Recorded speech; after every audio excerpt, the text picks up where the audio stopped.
Hello दोस्तों, स्वागत है आप सभी का हमारे YouTube channel SLP education hub में।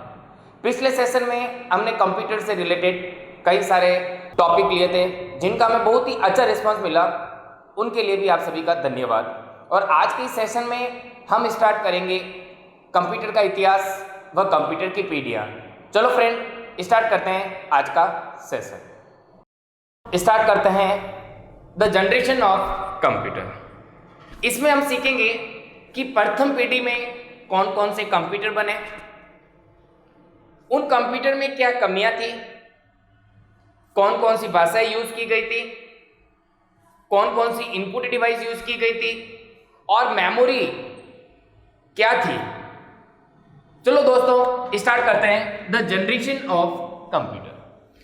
तो फर्स्ट जनरेशन जो मैंने आपको पहले ही बता दिया है कि फर्स्ट जनरेशन शुरुआत कब हुई थी।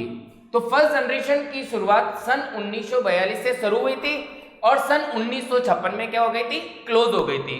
और फर्स्ट जनरेशन की शुरुआत सन 1942 में एक कंप्यूटर ENIAC जिसका आविष्कार एकट व मुचली ने किया था और इसका पूरा नाम electronic numerical integrator and computer है। यानी इस फर्स्ट जनरेशन की शुरुआत 1942 ईस्वी में ENIAC कंप्यूटर, जिसका पूरा नाम electronic numerical integrator and computer है, जिसका आविष्कार ब्रिटेन के विशेषज्ञ एकट व मुचली ने किया था। इस कंप्यूटर में एक इलेक्ट्रॉनिक घटक का यूज हुआ था जिसे हम यहाँ पे जिस नाम से जानते हैं उसे हम यहाँ पे क्या कहेंगे, वैक्यूम ट्यूब। क्या कहेंगे दोस्तों, वैक्यूम ट्यूब। इसका आविष्कार सन 1904 ईस्वी में, जॉन एम्बर्स फ्लेमिंग नामक वैज्ञानिक ने किया था। अब हम देखते हैं वैक्यूम ट्यूब होता क्या है। तो इन कंप्यूटर में वैक्यूम ट्यूब का यूज हुआ था। तो वैक्यूम ट्यूब का आकार है वो बहुत ही बड़ा होता था। वैक्यूम ट्यूब का जो आकार है वो बहुत ही बड़ा होता था। यदि आपका एग्जाम में क्वेश्चन भी आ जाए कि फर्स्ट जनरेशन में कौन सा डिवाइस यूज हुआ था, कौन सा डिवाइस बना था, तो फर्स्ट जनरेशन में जो डिवाइस बना था उसका क्या नाम था, वैक्यूम ट्यूब। और यह आकार में बहुत ही बड़ा हुआ करते थे।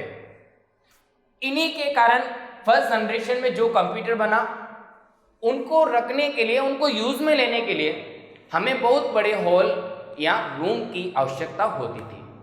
साथ में आकार तो इनका बड़ा ही था, साथ में ये बहुत ही ज्यादा गर्म होते थे, बहुत ही ज्यादा गर्म होते थे। तो गर्म होने के साथ इनको बिजली की भी खपत की आवश्यकता भी बहुत ज्यादा होती थी। तो बिजली की खपत भी बहुत ज्यादा होती थी, तो यह बहुत ही महंगे होते थे। यानी इस जनरेशन में जो भी कंप्यूटर बने वो बहुत ही महंगे होते हैं। नेक्स्ट, इनके लिए इनमें जो भी अपन का जो मेमोरी स्पेस है, यानी डेटा को स्टोर करने के लिए जो डिवाइस यूज आती थी, तो वो डिवाइस थी चुंबकीय टेप। कौन सा था भैया, चुंबकीय ड्रम। तो एग्जाम में यदि क्वेश्चन आ जाए कि प्रथम पीढ़ी में डेटा को स्टोर करने के लिए कौन सी डिवाइस यूज ली जाती थी, तो वह डिवाइस आपकी कौन सी कहलाएगी, चुंबकीय ड्रम कहलाएगी। और नेक्स्ट अब इसके अंदर बहुत सारी लैंग्वेज भी यूज में आई थी। तो इसमें जो लैंग्वेज यूज की जाती थी उन्हें हम यहाँ पे कहेंगे हाई लेवल लैंग्वेज। तो एग्जाम में क्वेश्चन आ जाए कि प्रथम पीढ़ी में कौन सी लैंग्वेज यूज की गई थी, हाई लेवल लैंग्वेज या लो लेवल लैंग्वेज, तो यहाँ पर एक हाई लेवल लैंग्वेज यूज की गई थी और जिसका क्या नाम था, पास्कल। क्या था भैया, पास्कल। तो यहां तक आपको समझ में आया। सेकंड, इसमें यदि अपन को डेटा को इनपुट करना होता था, जैसे अभी तो हम बहुत सारे इनपुट डिवाइस पढ़ रहे हैं, जैसे कीबोर्ड, माउस, स्कैनर वगैरह वगैरह जो कुछ भी है, लेकिन प्रथम पीढ़ी में डेटा को इनपुट करने के लिए जो इनपुट डिवाइस काम में ली जाती थी उनका नाम था पंच कार्ड।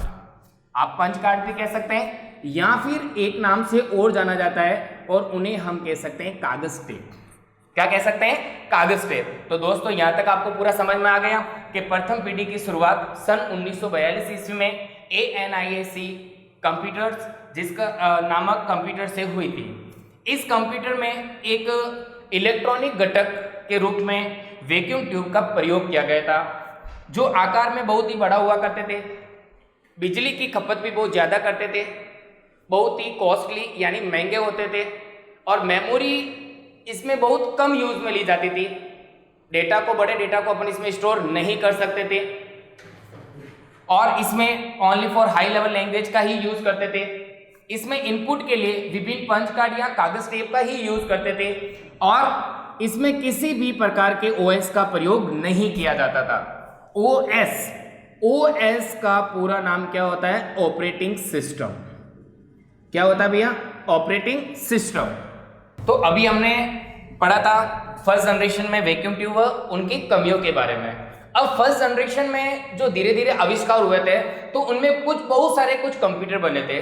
तो उन कंप्यूटर के नेम में सबसे पहला है ENIAC, जिसे हमारे फर्स्ट जनरेशन की शुरुआत हुई थी, जिसका पूरा नाम electronic numerical integrated and computer है।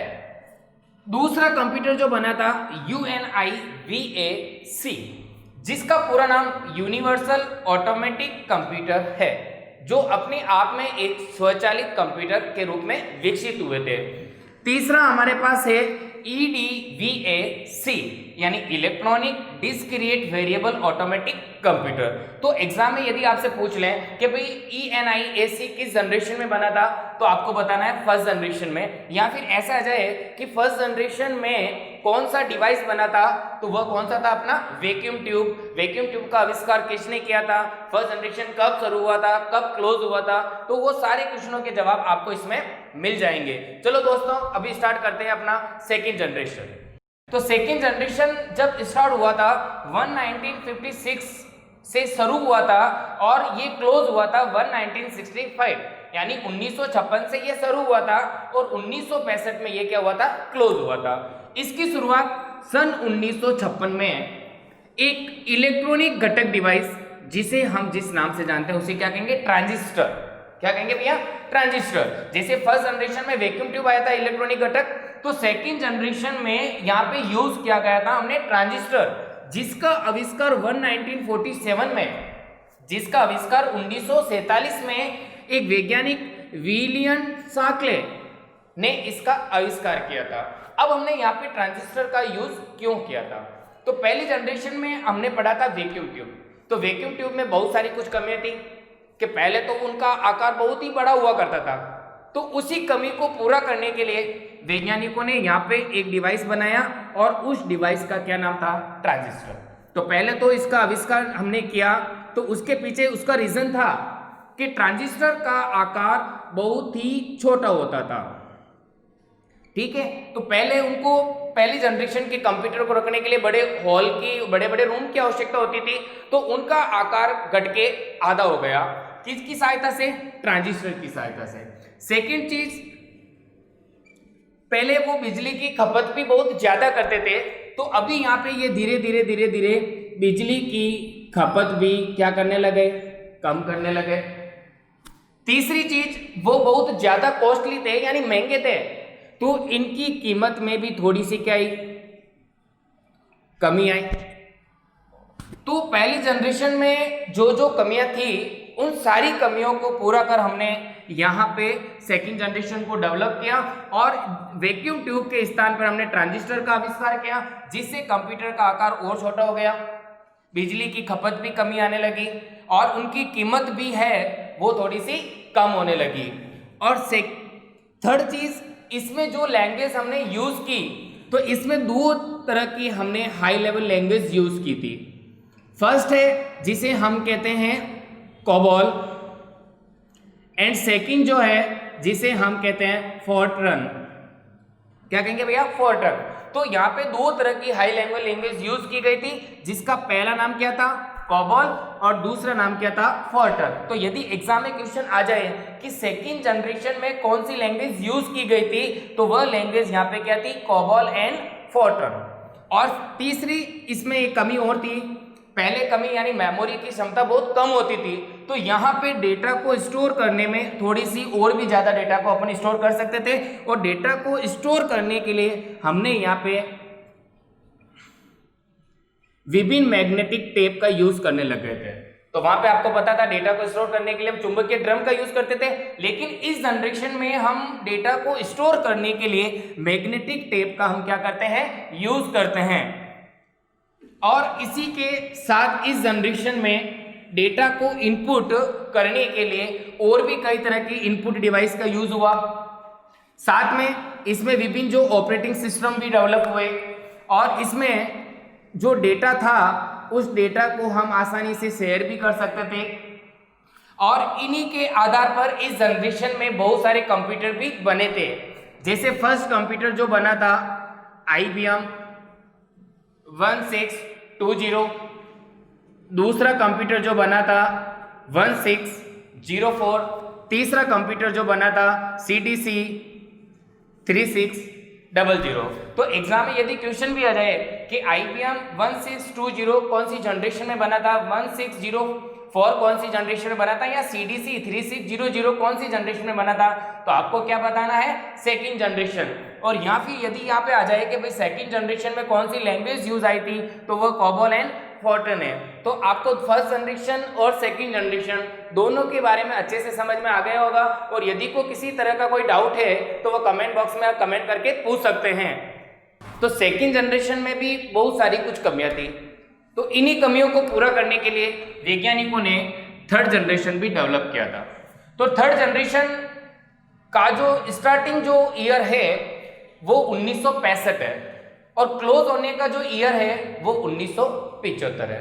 तो इसमें थर्ड जनरेशन की शुरुआत सन 1965 में हुई थी, और इसमें भी एक इलेक्ट्रॉनिक घटक का यूज हुआ था। जैसे फर्स्ट जनरेशन में वैक्यूम ट्यूब, सेकंड में ट्रांजिस्टर, और तीसरे में भी एक घटक का यूज हुआ था जिसे हम क्या कहते हैं, आईसी इंटीग्रेटेड सर्किट, जिसका आविष्कार जे किल्बी ने सन 1951 में किया था। अब आपके माइंड में आ रहा होगा सर ये आईसी क्या होता है, तो मैं आपको बताना चाहूंगा आईसी क्या है। तो आईसी एक तरह का चिप होता है। क्या होता है, चिप। जो अभी रैम और रोम आप देखते हैं, छोटा सा मेमोरी आता है, उसके आकार का एक चिप होता है जो हमेशा सिलिकॉन धातु का बना होता है। एग्जाम में क्वेश्चन भी कई बार पूछा गया है, जो आईसी है वो कौन से धातु से बनी होती है, तो वह हमेशा सिलिकॉन धातु से बनी होती है। और इसमें क्या होता था, कैसे इसका यूज हुआ, जैसे ट्रांजिस्टर का हमने इसको आविष्कार करके उसको यूज करके उसके आकार में हम थोड़ा छोटा लेके आए, तो लाखों की संख्या में उन ट्रांजिस्टर को हम एक चिप पर यूज करने लगे, जिससे इस पीढ़ी में जो भी कंप्यूटर बना उनका आकार और कम होता गया। साथ में जो बिजली की खपत सेकंड जनरेशन की तुलना में और कम होती गई, कम खर्चीले बनते गए। तो इस तरह से कहने का मतलब इसे डेवलप किया, तो ये सारी कमियां जो सेकंड जनरेशन में थी वो पूरी होने लगी। तो अभी नेक्स्ट इसमें थर्ड जनरेशन में जो लैंग्वेज यूज हुआ था, उस लैंग्वेज को भी हम यहाँ पे जिस नाम से जानते हैं उन्हें हम यहाँ पे क्या कहेंगे, हाई लेवल लैंग्वेज। क्या कहेंगे भैया, हाई लेवल लैंग्वेज। तो इसमें भी बहुत सारी लैंग्वेज यूज आई थी, जैसे COBOL COBOL फर्स्ट, या FORTRAN फोर्ट्रान फोर्थ। और इसी में कहने का मतलब अपने 1965 में इसकी शुरुआत हुई थी। ये एक इलेक्ट्रॉनिक घटक था। इसमें आईसी डेवलप हुई थी, जिसका आविष्कार 1951 में जे किल्बी द्वारा किया गया था। और ये जो चिप है वो सिलिकॉन धातु की बनी होती है। और इसमें जो सेकंड जनरेशन में जो कमियां थी, उन सारी कमियों को हमने यहाँ पे फॉलो किया था। जैसे उसका आकार पहले की तुलना में कमी हुई, उसका बिजली की खपत भी कम करने लगे, ये कम खर्चीला होने लगे। और इसमें जिस लैंग्वेज का यूज हुआ था उसे हाई लेवल लैंग्वेज यानी COBOL फर्स्ट और फोर्ट्रान फोर्थ के नाम से जाना गया था। नेक्स्ट, ये इसमें जो ऑपरेटिंग सिस्टम यूज हुआ था वो धीरे धीरे मल्टीटास्किंग को सपोर्ट करने लग गए थे। कैसे? यानी एक पहले वाली जनरेशन में हम एक समय में एक ही वर्क कर सकते थे, लेकिन जैसे इसमें मल्टीटास्किंग ऑपरेटिंग सिस्टम का यूज हुआ तो इसमें एक साथ हम एक से अधिक वर्क को भी परफॉर्म करने लगे, और साथ में इसमें मेमोरी स्टोरेज के लिए बहुत बड़े डेटा को भी हम इसमें स्टोर करने में सक्षम रहे। और इस जनरेशन में जो कंप्यूटर्स बने थे जैसे CTC 6600, CTC 6600 यह एक सुपर कंप्यूटर का नाम है जो थर्ड जनरेशन में ही डेवलप हुआ था। सेकंड IBM 360, यह भी हमारा थर्ड जनरेशन में ही डेवलप हुआ था, और IBM 370 ये भी हमारा इस जनरेशन में डेवलप हुआ होगा। तो दोस्तों आपको समझ में आ गया होगा कि सेकंड जनरेशन में जो कमियां थी उन सारी कमियों को हमने वैज्ञानिकों ने यहाँ पे फॉलो किया, और फॉलो करते हुए नए नए कुछ डिवाइसेस का यूज करके उन सारी कमियों को दूर किया। तो दोस्तों अभी हमने पढ़ा था फर्स्ट जनरेशन, सेकंड जनरेशन और थर्ड जनरेशन। लास्ट हमारे दो जनरेशन है, fourth generation and fifth generation. आप सोच रहे हो कि दोनों को मैंने एक साथ क्यों लिखा? क्योंकि जो थर्ड जनरेशन में जो कमियां थी दोनों को धीरे धीरे करके एक साथ पूर्ण किया गया था, तो इससे आपको सीखने में बहुत ही आसानी रहेगी। चलो स्टार्ट करते हैं। जैसे फोर्थ जनरेशन, तो फोर्थ जनरेशन 1975 यानी 1975 से यह स्टार्ट हुई थी और क्लोज इसका 1988 में हुआ था। इसमें हमने जो थर्ड जनरेशन में हमने एक डिवाइस डेवलप किया था, और उस डिवाइस का क्या नाम था? IC। तो IC भी इसी में यूज हुआ था, लेकिन IC में जो जो कमियां थी उन कमियों को इस जनरेशन में थोड़ा सा पूरा किया गया था। तो इसको हम शॉर्ट में कहें तो IC प्लस VLSI के नाम से भी जान सकते हैं। नहीं, VLSI, हाँ, वेरी लार्ज स्केल इंटीग्रेटर, ठीक है ना। तो मैंने लिखा IC प्लस VLSI यानी IC इंटीग्रेटेड सर्किट, जो मैंने आपको पहले बता दिया ये कैसे बना, कैसे यूज करते हैं, या फिर इसका आविष्कार किसने किया। लेकिन इसके साथ हमने एक नई तकनीक यूज में ली, और उस तकनीक का क्या नाम था? VLSI, जिसका पूरा नाम VERY, very large scale INTEGRATOR है। तो इसका अब आपके माइंड में यही आ रहा है, सर ये तकनीक क्या है? इसी में इसका भी एक नया तकनीक भी आया है जिसको हम फिफ्थ जनरेशन में सीखेंगे ULSI के नाम से। लेकिन अभी हम इसके बारे में बात कर रहे हैं कि sir very large scale integration ये क्या होता है। तो इसमें क्या हुआ था कि जो हमारी IC थी, तो हमने थर्ड जनरेशन में जो बहुत कम संख्या में ट्रांजिस्टर यूज करते थे, तो अब इसकी संख्या बढ़कर लगभग हम 30 लाख के करीब ट्रांजिस्टर को इसमें यूज करना प्रारंभ कर दिया था, जिससे अभी वर्तमान में हमारे मोबाइल फोन है, टैबलेट्स, लैपटॉप्स, कंप्यूटर, पीसीज है, उन सभी में आपने नाम सुना होगा माइक्रो कंप्यूटर। तो इन्हीं IC प्लस VLIC दोनों को मिला के हमने एक चिप बना दिया था, जिसे हम जिस नाम से जानते हैं उसे हम कहते हैं माइक्रो प्रोसेसर। क्या कहेंगे दोस्तों? Micro processor. इस माइक्रो प्रोसेसर की चिप में हमने लाखों की संख्या में ट्रांजिस्टरों को उनके साथ यूज किया, जिससे उनके आकार में भी बहुत सारी कमियां आई, बिजली की खपत भी कम होने लगी, और साथ साथ में जो उनका एक्सपेंसेस जो पहले बहुत ज़्यादा था वो अब धीरे धीरे बहुत कम होने लगा। और इसके साथ ही हमने जो हमारे पूरे कंप्यूटर सिस्टम को मैनेज करते हैं ऑपरेटिंग सिस्टम, इसमें GUI एंड CUI तकनीक का भी हमने यूज किया। GUI graphical user interface, CUI character user interface.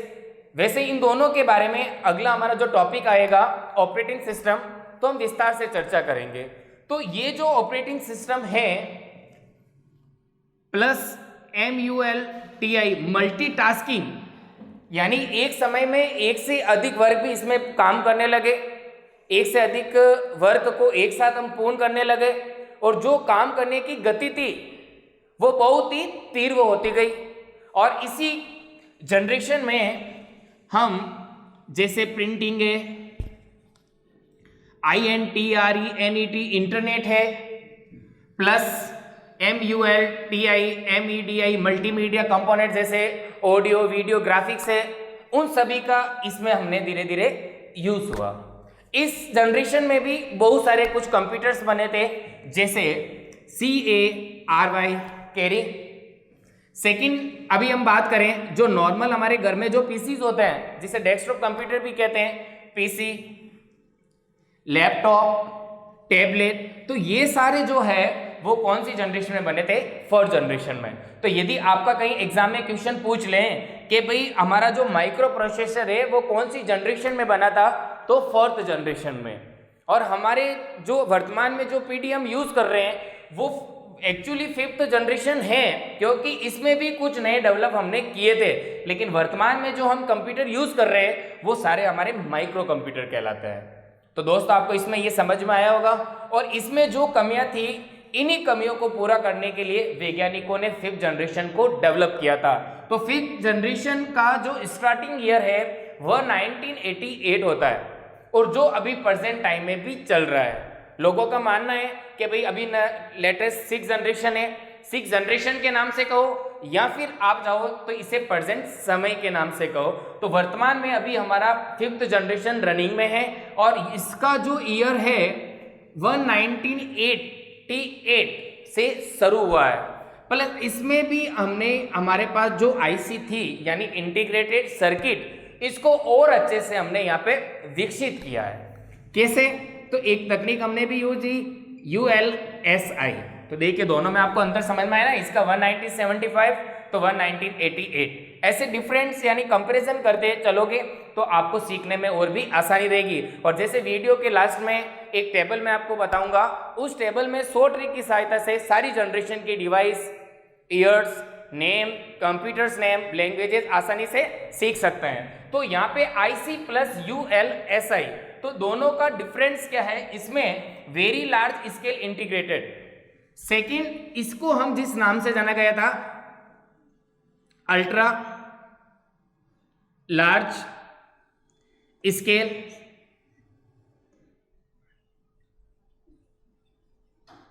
और इसे हम जिस नाम से जाना गया था उसे हम क्या कहेंगे? Ultra large scale integrated.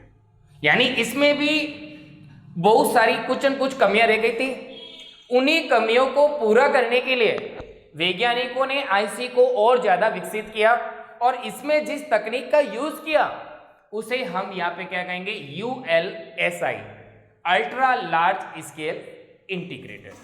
और बाकी दोनों में लगभग बहुत कुछ सेम ही है, और इसमें एक साथ एक पीसी में हम 2 ऑपरेटिंग सिस्टम पे भी वर्क करना शुरू हुआ।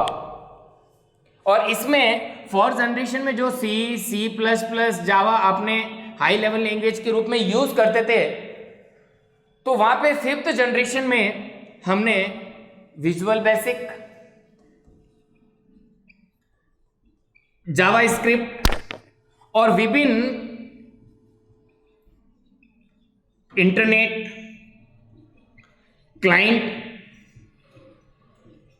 सर्वर टेक्नोलॉजी का भी हमने इसमें यूज किया था।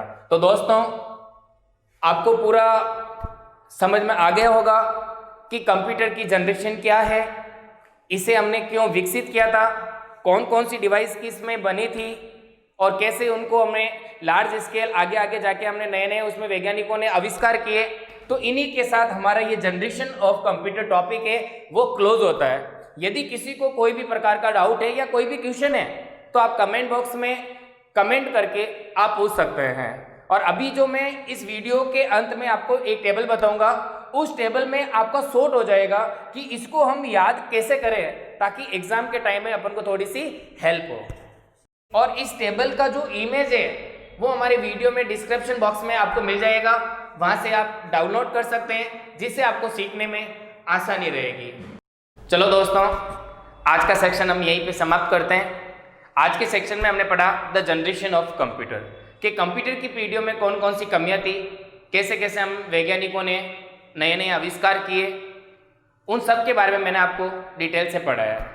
यदि हमारा वीडियो आपको अच्छा लगे तो ज़्यादा से ज़्यादा लाइक व हमारे चैनल SLP एजुकेशन हब को सब्सक्राइब करें, और आने वाले वीडियो में और भी हम इंटरेस्टिंग वीडियो लेके आएंगे। और ये जो आज का जो टॉपिक है द जनरेशन ऑफ कंप्यूटर, वो हर एक कंपटीशन एग्जाम जैसे कांस्टेबल, पटवार, उन सभी के लिए महत्वपूर्ण है। तो ज़्यादा से ज़्यादा इसे देखें, और कोई आपत्ति हो, कोई तरह का ऑब्जेक्शन हो, कोई तरह के क्वेश्चंस हो तो ज़्यादा से ज़्यादा कमेंट बॉक्स में कमेंट करें। धन्यवाद।